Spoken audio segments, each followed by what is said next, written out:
obviously out there on the web. So here's that diagram again. So centralized, I've called, the diagram is, I've forgotten the name of the guy who did this. It's, excuse me for a moment. The diagram was by Chris Barron, I think. Anyway, so the guy, 1964, this was basically the design for the intranet. So from a pattern perspective, centralized, decentralized, distributed. Centralized, I prefer to say federated and then distributed, because basically the two on the right-hand side are decentralized. So it's federated. So let's defuzz that a bit. From a networking point of view, from the internet, this is really old stuff. 1964, the internet was designed, data moves around. There it is. Do you remember that? Do you remember the IT crowd? There's the internet, fantastic, great invention.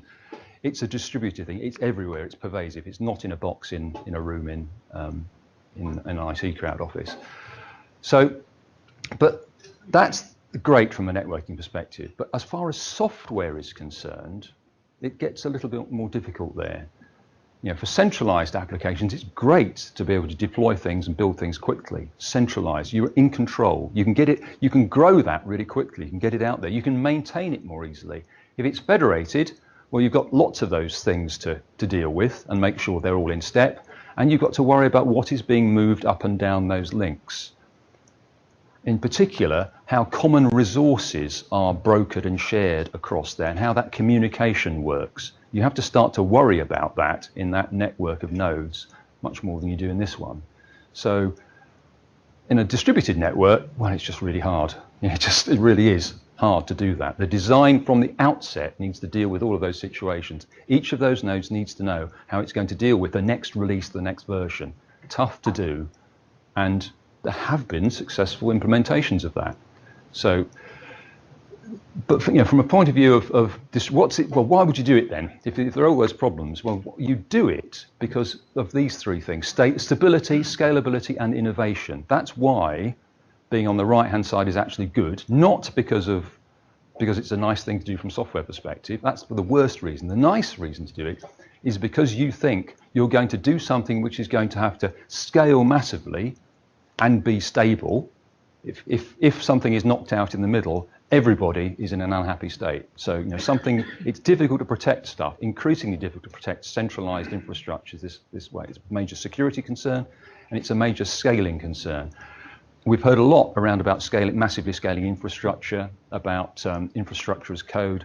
Yes, it is possible to do that, but still the applications, the apps which sit on top of this are still logically centralized and therefore vulnerable to flaws of that kind. So in a federated unit, well, you are protected to a degree. It's only parts of that network which would go down, or functionality which would be impacted. In a distributed network, it's quite nice because there you've got a localized failure, unless it's a systemic failure with the whole platform. So from a scalability perspective, from a stability perspective, scalability, well, you can spread the load out all across the network, or you could massively scale the infrastructure under a centralized thing. But the potential there is obviously, if you scaled everything out there, if we had blockchain as a service, I believe as Microsoft have announced, something like that, your potential to scale out to meet demand is enormous. So examples, well, there aren't really many of them, of the things on the right-hand side, which have been particularly successful. There's Bitcoin itself. That is still the only large-scale use case for blockchain as a technology. It's the one, and it works on a proof of work mechanism to prove the cryptography. So that's quite an expensive thing. So there are issues, as we're saying, electricity consumption of Ireland and that sort of stuff, which is a concern. It's nevertheless, though, as an example of something which is deployed, it's been remarkably resilient over the past 10 years or so. There are other examples, though. I'm now a digital resident of Estonia. So the Estonians have done a great job, and they have a blockchain underpinning their infrastructure, which effectively gives greater integrity to the legacy systems they have, and to the registers which they have in their organisation. So with a combination of a digital identity card, you get a little package, a little welcome pack like this, you get one of these things, that is your key, and that key goes into a a national infrastructure back office, which ensures that the changes to your data are linked to you, your key, and anybody who changes it, they have a key as well, and any metadata associated with that change are recorded on a blockchain which is updated every second. So there's an integrity tool there which they've got behind the scenes in Estonia, which enables any citizen to understand who has changed or seen their data in their systems at any time. So the service is built on top of that. It's not a full digital blockchain Estonia solution, but it's a good example of something which is used at scale. So let's have a look now at, if you like, where general characteristics then, other than those, of where a distributed ledger or blockchain might be useful. So anywhere where there's value being transacted, where there's a value is being exchanged, not much point in it if it's just between you and me or two or three people. It's really for something where there's a busy ecosystem. It's a network, a busy place, lots of buyers, suppliers, marketplace, maybe even regulators looking at it. Not just one app on there as well. It's lots of people participating in a marketplace. That's really where it might work well. Might also be good where the existing market is broken for some reason, where you just don't trust somebody, or it's clumsy. Has anybody bought a house recently? You know how broken that marketplace is. It's a shambles. No trust in it. Paper being moved backwards and forwards. It won't. If everybody tried to sell a house tomorrow, say that happened. Say there was a massive. But we know that the infrastructure, the national infrastructure for house exchange, would be in trouble. They'd be delighted, the lawyers and the estate agents and the solicitors, and it would be expensive. People feel poorly served by it. And also, it's a very slow process. So, there is a big issue, a big problem associated with that. Where there are rules which can be enforced in there, I think no gazumping. Wouldn't it be nice if that was, everybody accepts that that's a good idea? Wouldn't it be nice if there was no gazumping? But how would you enforce that? So if you could write a rule there to do that, so there's rules either which people would like to implement or which are there, which you could implement on that platform, that would be good. Lower friction, speed. Anything where trading can be speeded up is really good news from the point of view of reducing working capital in the trading, in the value chain, but also in terms of speed, reducing counterparty risk. Are they going to pay? Will they pay? Won't they pay? If you can both share a record to say, yes, he's got it, and he's paid, or this is where it is, that's good news. So anything where a shared ledger of what is happening in a supply chain and where value is good. And governance is the other area where somebody needs to understand what is happening in a marketplace. Let's say a city has to monitor Airbnb rentals. Wouldn't it be good if they had, or any form of rental, wouldn't it be good if they had a feed of information there which went into a database which could then give them the tools to administer and understand what's going in that marketplace? So a tool for regulators. So if those are the characteristics that make a good example of a blockchain, that's great. But hang on a minute, what are we doing here? Why are we doing this? This is not right. What we're doing here is we're looking, emerging technology, looking for a business problem to solve. I don't quite like this, the way we're going here. We shouldn't be doing this. So first thing, and anybody doing anything with any of these technologies is focus on your most important problems as a business, not the technology. So what is it you're trying to achieve? And then, if given this is emerging technology, it's immature, don't use a blockchain if there's a better way of solving the problem with conventional technology. Does it really need to be distributed? So if to start off with, you don't have to use a blockchain, but the idea, you might eventually want to use it, don't sort of bust a gut trying to make all the technology work. Have that in mind, but do it with something which is going to prove your business, prove the business use case. So again, focus on the business. There's a good book about this. I can give you a plug for a book now, Evans and Schmalensee, about these, we're talking about platforms, about value exchange. This is a great book which explains the new economics about that. When I was at uni, I was told about the theory of the firm, and it was all about value chains and production, product, supply to customer, get paid. One process.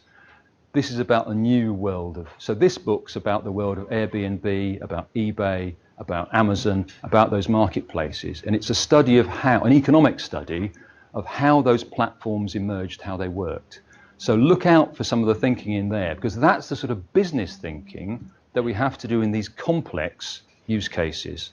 So the technology is hard and it's emerging, but it's not nearly as hard as the stuff that those guys at Airbnb and Uber and places like that had to work to think about how this works in business and commercial terms. So there's some good stuff there. So distributed business, distributed thinking, and matchmaking, the idea of matching suppliers together, finding tools to connect, a way of making it an attractive place, keeping the players in the marketplace there, and then giving them a way to join up and do business. That's a key part of that.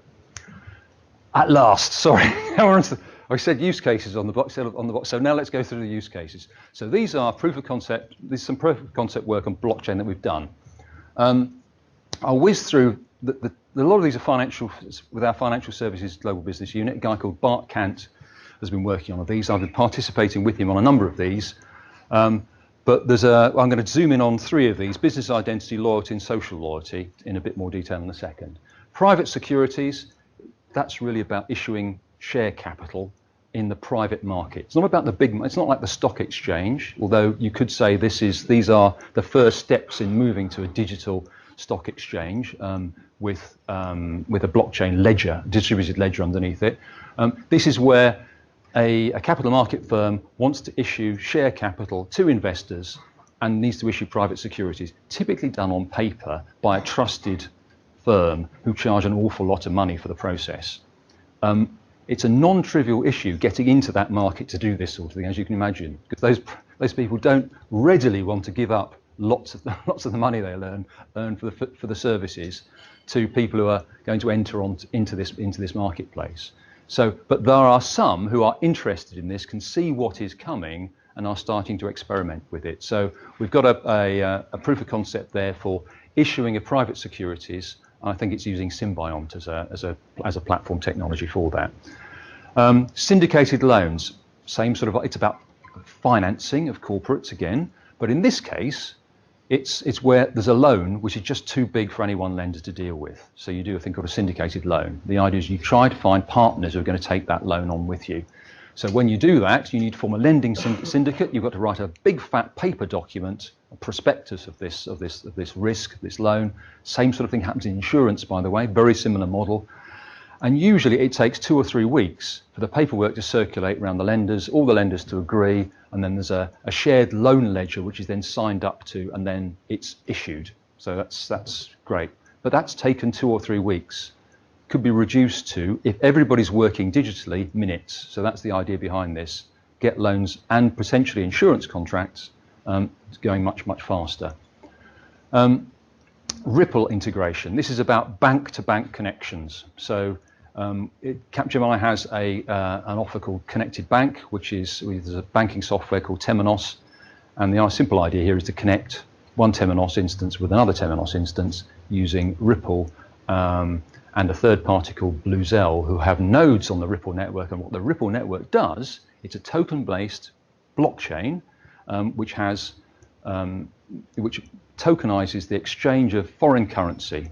And on there, there's actually a marketplace. There are market makers who provide the exchange rates, but the exchange of money is instantaneous, rather than a correspondent banking model where you have ledgers of several counterparties, usually with intermediaries in the money exchange, each of which have a ledger, each of which ledger for every transaction has to be reconciled with the other. So again, a long transfer chain which costs people and money in that process. So taking that out, giving you instantaneous transfer, should make things faster. So again, that peer-to-peer foreign exchange. PSD compliance, has everybody heard of PSD2? you know about that? PSD2. So PSD2 is it's European regulation about the way banks and payment services providers operate. The intention is to create competition for payment services, so that when you go to your bank, you're offered a number of methods of payment. Usually some of them are quite pricey if you particularly want to transfer money abroad or something. Here we're saying, well, there are many other new and emerging payment service providers on the marketplace who would like to offer those services to customers of those banks. And the EU have said, well, we're going to open up that marketplace. So what we want banks to do is to provide, on request, access to the accounts by payment service providers of the customer's choice. There's a problem there in that, who are these public service providers and payment service providers anyway? Are they reliable, decent people or organisations? Has the customer allowed it?